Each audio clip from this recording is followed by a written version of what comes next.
Sound बंद होणार ते मागे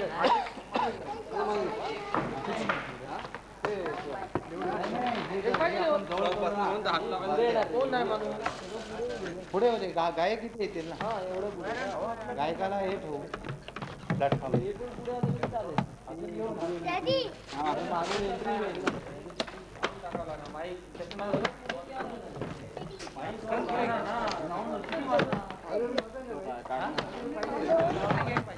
दोन पुढे वाढू आहे म्हणजे मध्येच आपल्याला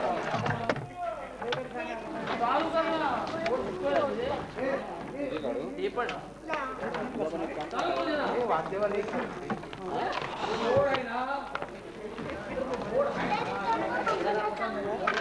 असा पाहिजे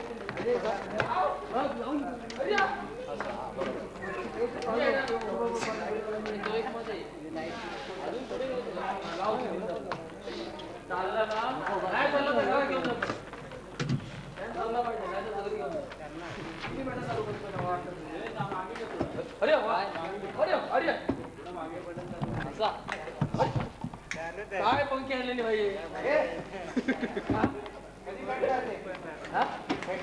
कसा भेटला पुढे पुढे अरे पुढे ना अजून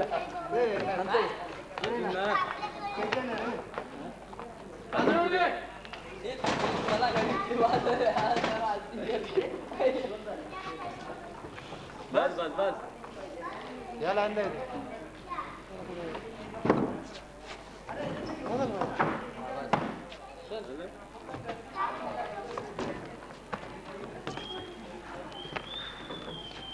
त्यांची तुम्ही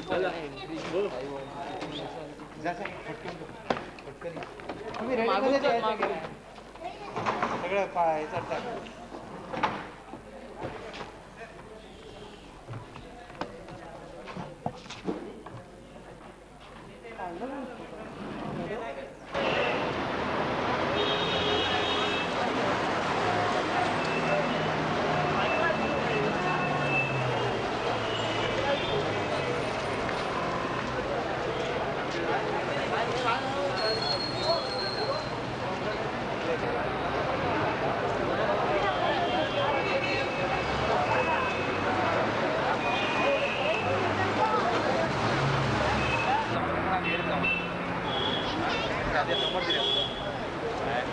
मला काय माहिती नाही बोलतो याची कमी असं काम मित्राने घेतो ना बोलतो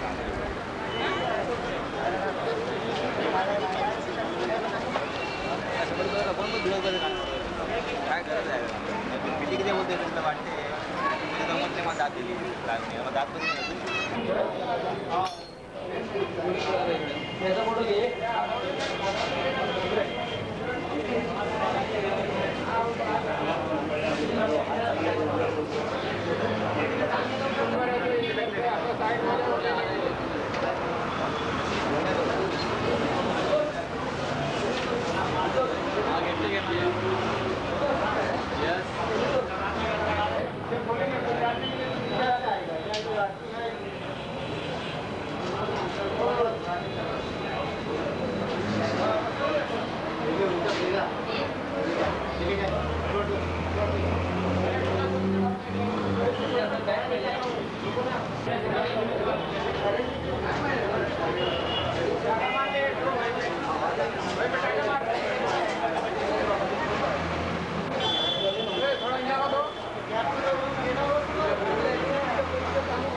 संजना वायर खिंचू नको इस तरह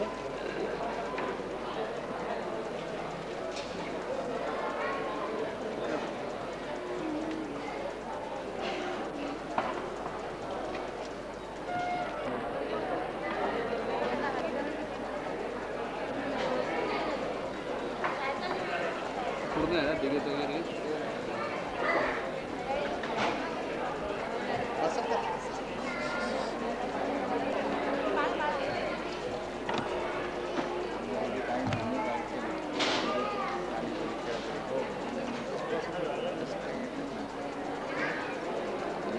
पण आधी बघा तुम्ही महाराष्ट्रामध्ये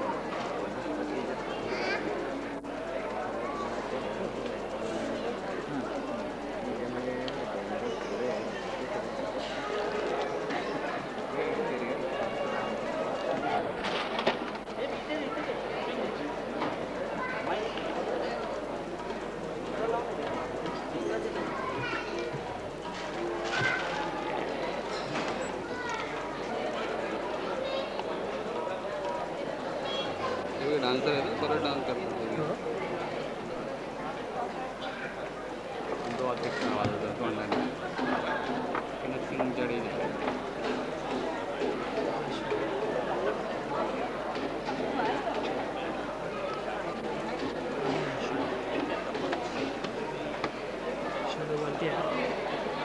आता कार्यक्रमाला सुरुवात होते आहे.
प्रेमाखातर आज आपण सगळी मंडळी उपस्थित आहात.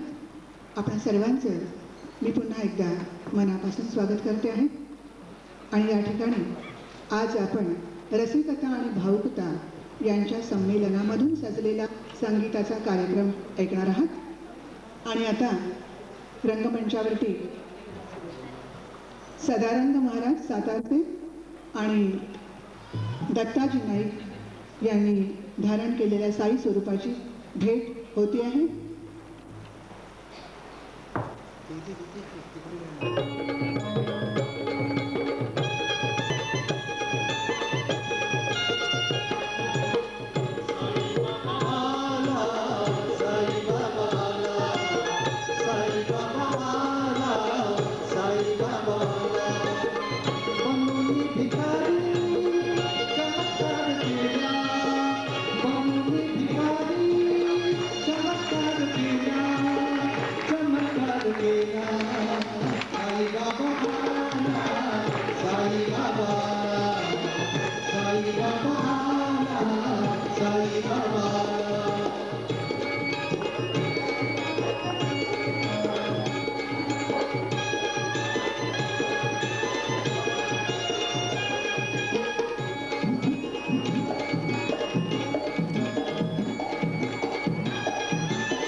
रसिको, साई स्वरूप धारण केलेले दत्ताजी नाईक आणि त्यांना साथ देणारे कलाकार आहेत संतोष हडकर, अनंत नाईक, जयवंत म्हात्रे आणि छोटे कलाकार सचिन म्हात्रे, मंदार हडकर आणि रंगभूषा केली होती चंद्रकांत आळवे यांनी.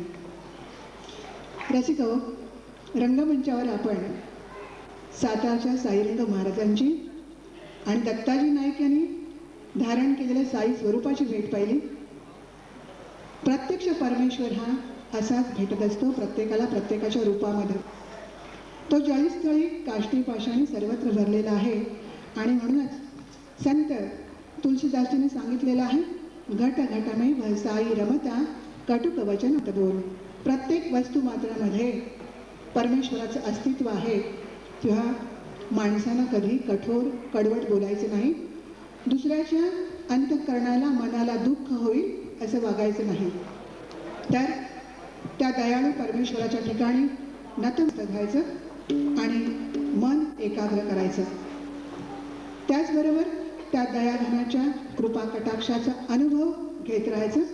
तर अशाच प्रकारचं एक गीत या ठिकाणी नितीन डिस्कळकर सादर करणार आहेत. नितीन डिस्कळकर यांनी अनेक वाद्य समूहामधून सहभाग घेतलेला आहे. एकाग्र नेत्र तू लावसे मजकडे, एकाग्र नेत्र तू लावसे मजकडे, मी कृपा कटाक्षे पाहिन रे तुझ्याकडे.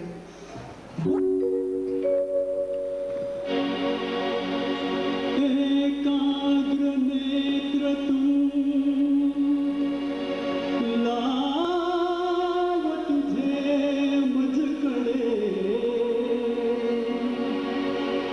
मी कृपा कटाक्षे पाहिन रे तुझकडे, मी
दरवर्षी स्वरमयीच्या वतीनं अशा कार्यक्रमाचं आयोजन हे अंध आणि अपंग मुलांच्या मदतीसाठी केलं जातं आणि आपणासारखे करुणासागर रसिक श्रोते रसिक प्रेक्षक या कार्यक्रमाला नेहमीच मदतीचा हातभार लावत असतात.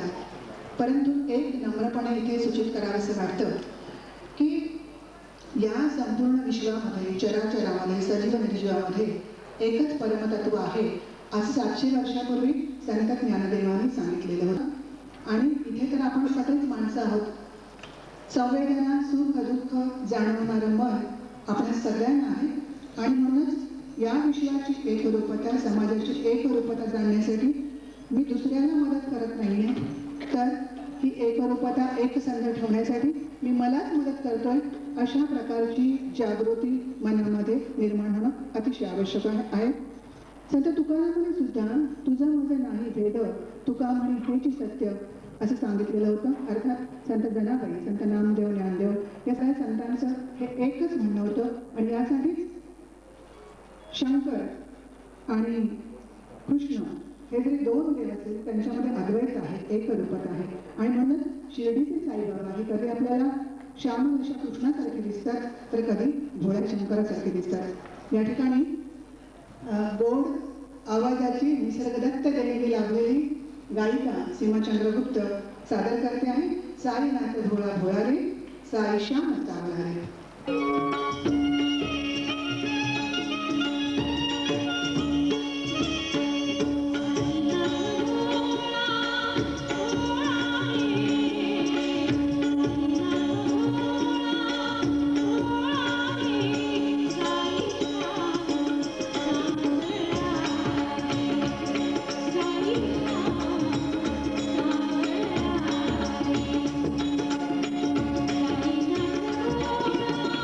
Oh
रसिकांकडे द्यायच्या हा मोठा प्रश्न त्याच्यासमोर पडलेला होता. तेव्हा तो चारही सुनांना एकत्र बोलावतो, प्रत्येकाच्या हातावरती 5-5 गहू ठेवतो आणि सांगतो, मी 5 वर्षांनी तीर्थयात्रेवरून जेव्हा येईन तेव्हा हे 5 गहू असेच सांभाळून ठेवून मला द्यायचे. आणि तो तीर्थयात्रेला निघून जातो. पहिली सून काय विचार करते की हे गहू सांभाळून कुठे ठेवणार, ज्या वर्षी सासरे बुवा येतील तेव्हा नवीन गहू देऊ, आणि ते गहू ती कचऱ्यामध्ये टाकून देते. दुसरी सून असते ती तसाच विचार करते, फक्त गहू टाकून देत नाही, ते ह्याच्यामध्ये काहीतरी गुणधर्म, दैवी गुणधर्म असावा म्हणून ते खाऊन टाकते. तिसरी सून काय करते तर ते गहू 5ही गहू चांदीच्या डबीमध्ये ठेवते, देवापुढे डबी ठेवून त्याची रोज पूजा करते. आणि चौथी सून जी असते ती मात्र 5 गहू परस्त्री नेते, त्याची पेरणी करते, थोड्याच दिवसांनी छान रोपटी 5 येतात, त्याला गहू लागतात, त्या 101 गव्हांची पुन्हा रोपटी करते, पुन्हा पेरणी करून पुन्हा त्याला गहू येतात. अशा प्रकारे 5 वर्षामध्ये तनानी मनाने असं त्याचं उत्पादन होतं. ते सगळं उत्पन्न, गव्हाचं उत्पन्न ते एका खोलीमध्ये, कोठारामध्ये साठवून ठेवते. सांगायचा मुद्दा असा, ही गोष्ट अशासाठी सांगितली की अशा प्रकारे सद्गुणांचा, समाजकार्याचा हा प्रचार आणि प्रसार व्हायला पाहिजे. तर असंही विधायक कार्य करून अंध अपंगांसाठी मदत करणारे, सहकार्य करणारे आणि समाज कार्याच्या कर्तव्याची, जबाबदारीची पालखी खांद्यावर घेणारी श्री भाई कदम या ठिकाणी निघालो घेऊन दत्ताची पालखी हे भक्तगीत सादर करत आहे.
आणि आता आजच्या कार्यक्रमाचे प्रमुख पाहुणे सुभाष दातरंगे हे या ठिकाणी आलेले आहेत. त्यांचं आम्ही स्वागत करतो. माननीय सुभाष दातरंगे हे executive director of the national association for the blind. तर पुढचं गाणं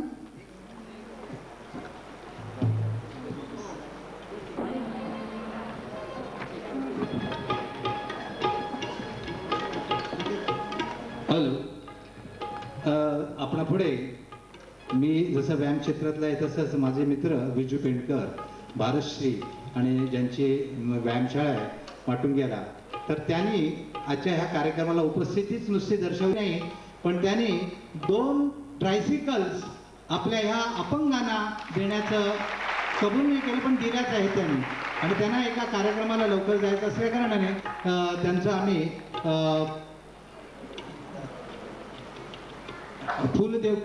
फुलाच्या पाकळी देऊन त्यांचं आम्ही स्वागत करत आहोत. विजू पेंडकर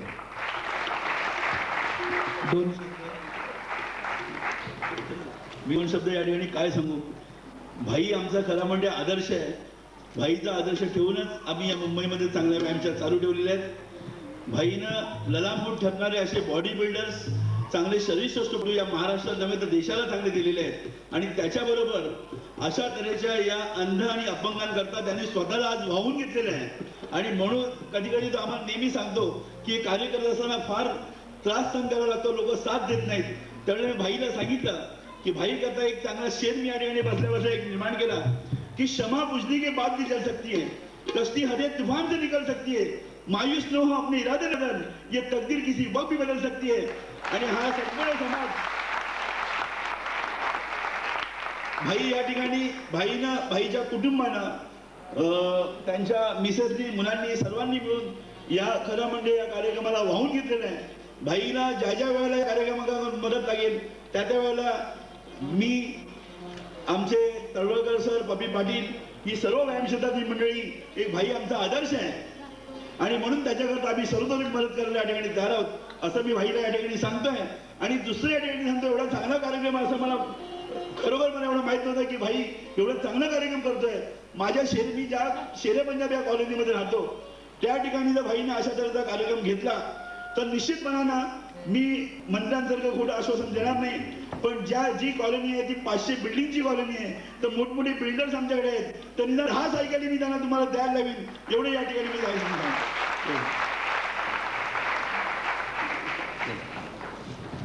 धन्यवाद विजू पेंडकर. यानंतर पुन्हा कार्यक्रमात सुरुवात होते. रसिक हो, माणसाच्या जीवनामध्ये सुखापेक्षा दुःखाची व्याप्ती अधिक असते. आणि म्हणूनच संत तुकारामाने सुख पाहता जवा एवढे, दुःख परता एवढे असं सांगितलेलं होतं. आणि हे दुःख कमी करण्यासाठी बरं का परमेश्वरा नेहमीच आतुर असतो. एका छोट्या गरीब मुलीचं दुःख कमी करण्यासाठी साईबाबांनी पणत्यांमध्ये पाणी ओतून दीप प्रज्वलित केले होते. तर असेही साईबाबा घरोघरी भिक्षा मागताना घरच्या लक्ष्मीला सांगायचे की माई ग, संसाराच्या दुःखामध्ये तू होरपळून गेली आहेस, तर हे सगळं तुझं दुःख, तुझ्या दुःखाचं भरलेलं गाडगं माझ्या झोळीमध्ये अर्पण कर, तुझं दुःख तू मला देऊन टाक. तर इथे या ठिकाणी भगवंत नार्वेकर अनेक वाद्यवृंदांमधून कार्यक्रम करणारे भिक्षा वाढ ग माय भिक्षा वाढ हे साईगीत सादर करत आहेत.